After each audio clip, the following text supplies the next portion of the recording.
Hey guys, welcome back to the channel. Welcome here if you're new as well. I've got a handful of subscribers and need more, so please like and subscribe if you like this video. I am going to be daily driving my Rolls Royce Phantom for the next week. Let's see how much it costs to fill up, let's see how practical it is. I need to go and get some food, so I think we head off to McDonald's and through a drive-thru, see how it works for that. And wait to the end to see if you can really daily drive a Rolls Royce Phantom. I've just got to fill up with fuel and I thought I'd let you know how much it costs. So I ran this quite low. It's got 29 miles left in the tank, so it is fairly empty. So this is a good test to see just what it costs to fill up a Rolls Royce Phantom. It does bring people over to talk to you. I had a lovely chap in the petrol station stop, ask what it does to the gallon, how much it costs to run. So £155. I'll put on screen how many litres that was. I couldn't really film because it was quite busy. There was two cars behind me and people coming and going all the time, so I couldn't get out and show you exactly what it was to fill up, but I did take a quick picture of the screen just so you can see, and that has given me 375 miles. So some clever person out there, much more clever than me, can probably work out what that is miles per gallon. So my plan is this afternoon I've got to get something to eat because I haven't eaten yet today. It's already 4:30 in the afternoon, and I thought it'd be interesting to see what this is like to take through a drive-thru, because actually you might think it's not the best car to get through a drive-thru. It's quite large, but it is a car that has picnic tables in the back. So I thought it'd be quite a good idea to head off, go and grab a McDonald's through a drive-thru. I can give you a couple of updates on the car whilst I eat.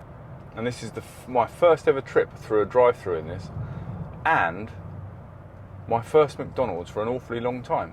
So I'm driving along, I'm doing 50 miles an hour in traffic, and it's saying I'm getting about 15 miles to the gallon. Now I'm not sure that is entirely true. I think that might be the lifetime. Now, can this be used for the school run and things like that? It certainly can be. I mean, it's big enough in the back and my kids love to sit in this car and be driven around in it. They are miles away. It's the one thing you can't pass them something in the back because you can't reach them. One thing I'm going to get booked in, hopefully in the next week or two, is a gearbox service, because the gearbox does feel a bit lumpy and it doesn't feel quite right. Hopefully just a simple service will be enough. I hope it's not a new gearbox, because I have a feeling a new gearbox on this car is around about £30,000. I mean, driving this car just never gets boring. It is supremely comfortable. Also, on this drive I thought I'd look like an idiot. I thought I'd see what it looks like through a GoPro on my head, so you can get a feel of what it's like to drive a Rolls Royce Phantom, what I can see on the dashboard, what I can see out the front screen. But I'm well aware of what I look like. I feel like that guy, I can't remember his name, that does the train reviews and gets excited about "there's a locomotive coming." That one. Now, do I look like an idiot? Yeah, I do. I've got an imprint of a GoPro on my head. I think the services are here. So, look at my head. Look like even more of a tool now. And don't all comment saying I look like one in the first place. No drive-through. Oh, you're kidding. Right, I'm too hungry to find another drive-through, so unfortunately we're just going to have to go in, order, come out, but I will eat my McDonald's in the car. So, we are parked in the drive-through. Going to go and get some food, and I shall see you back here in a minute. So, drive-through was not successful, and this is another really busy McDonald's, or busy services. They're fitting camera equipment, I found out. I could also do a food review at the same time. These are cheesy garlic breaded dippers, and they're quite nice actually. But I have fitted in a parking space absolutely perfectly. I have chosen one with a grass verge behind me, so I've got the overhang of the boot there. Otherwise, I would be sticking out 4 feet at the front. One complaint I would have is, actually, for picnicking in the back of the car, it's a good place to put your drink. But it's a bit far away to eat. And this isn't the extended wheelbase, it's just the standard wheelbase. But now sat back here, it's really comfortable, really comfortable. Not such a good burger, but really comfortable. So there's one thing you definitely don't do when you have your own Rolls Royce and you're sat in the back of it, talking to yourself, looking like a madman because they can't see the camera,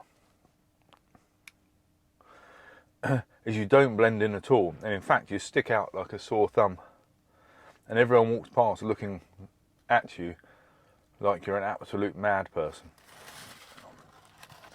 And probably wondering what the hell you're doing in a Rolls Royce. It's been a minute since I've been driven in this car.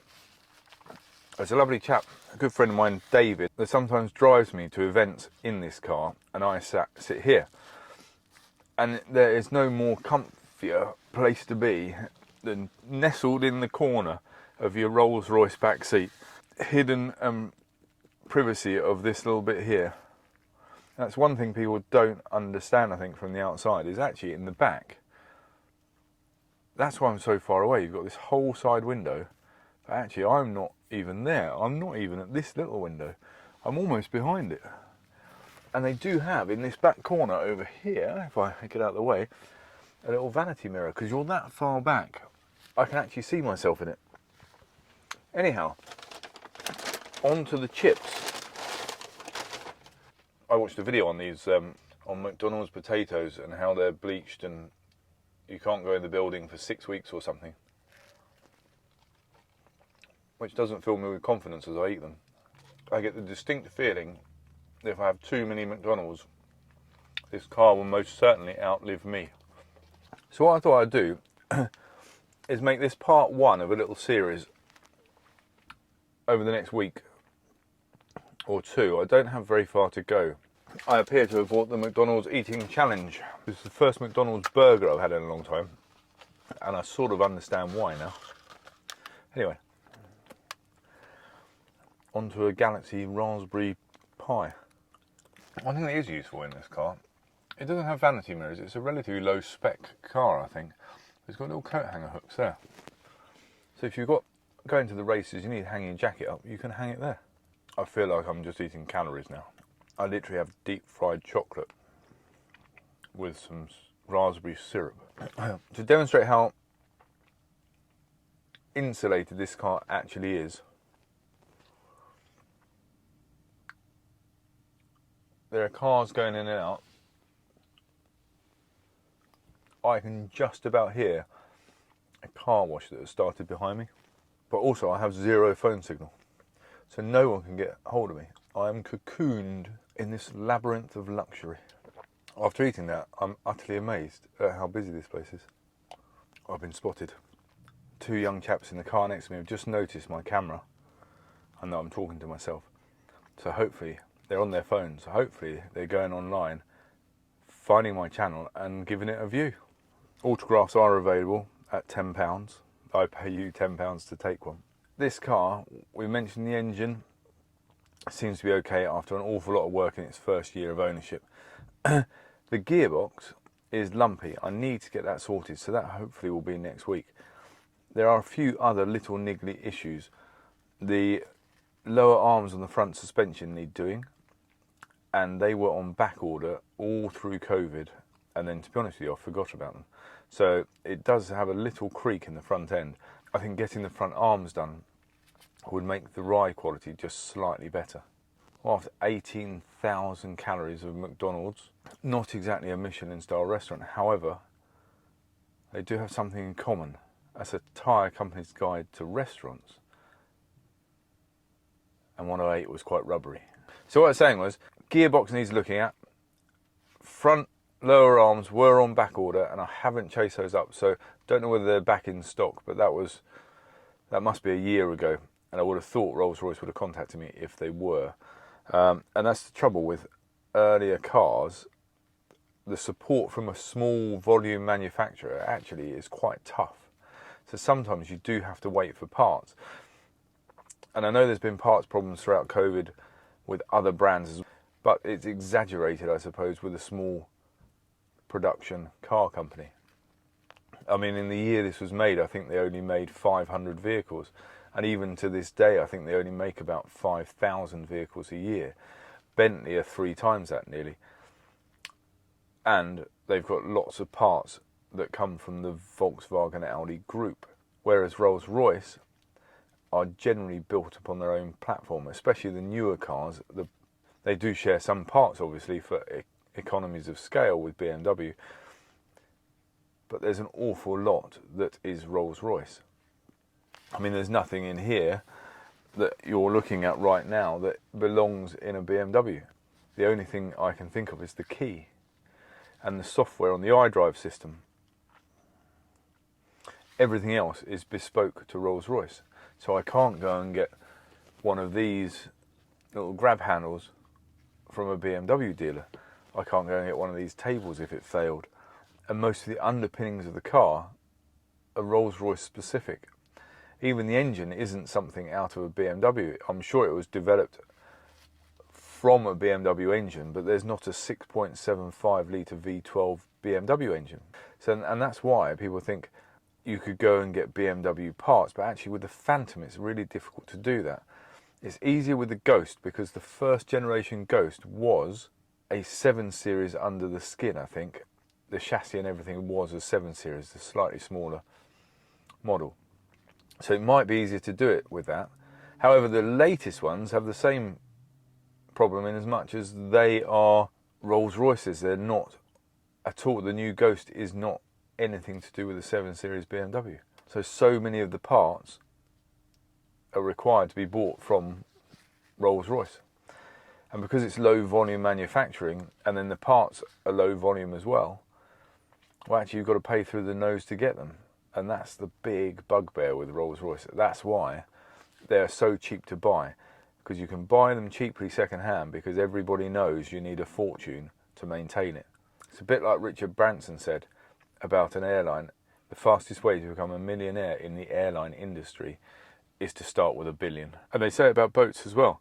The cheapest day of owning a boat is the day you buy it. All that money shelled out, because the maintenance and the fuel are going to cost you the fortune. And I mean, this is pretty much a land yacht, so I can see where they're coming from.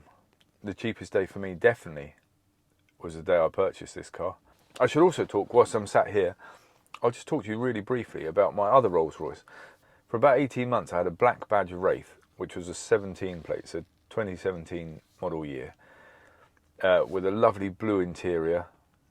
It was black on the outside. I haven't really got any videos of it.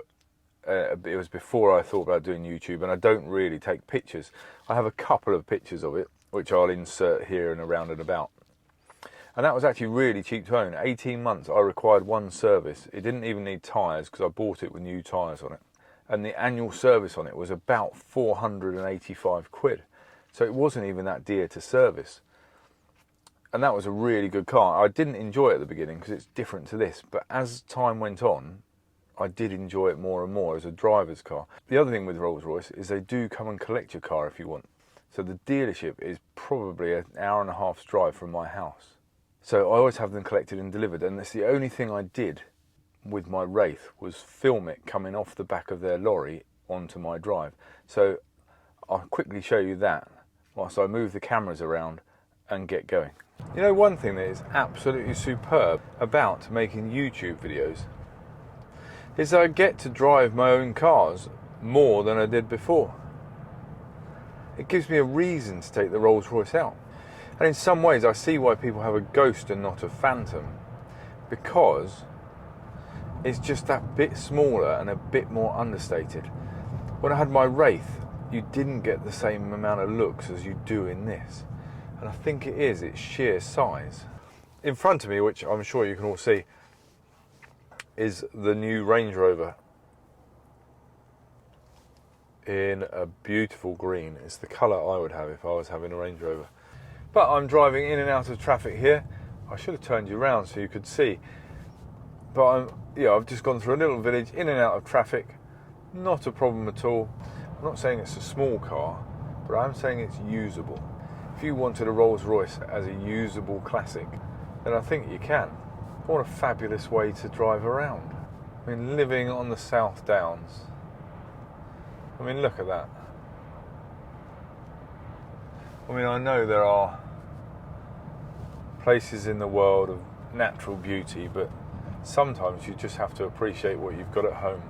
So we're now weaving in and out the city streets of Brighton on the south coast of England, and they aren't the, I mean, it is dual carriageway, I suppose, but they aren't the widest of roads, but you feel absolutely fine driving through in this car.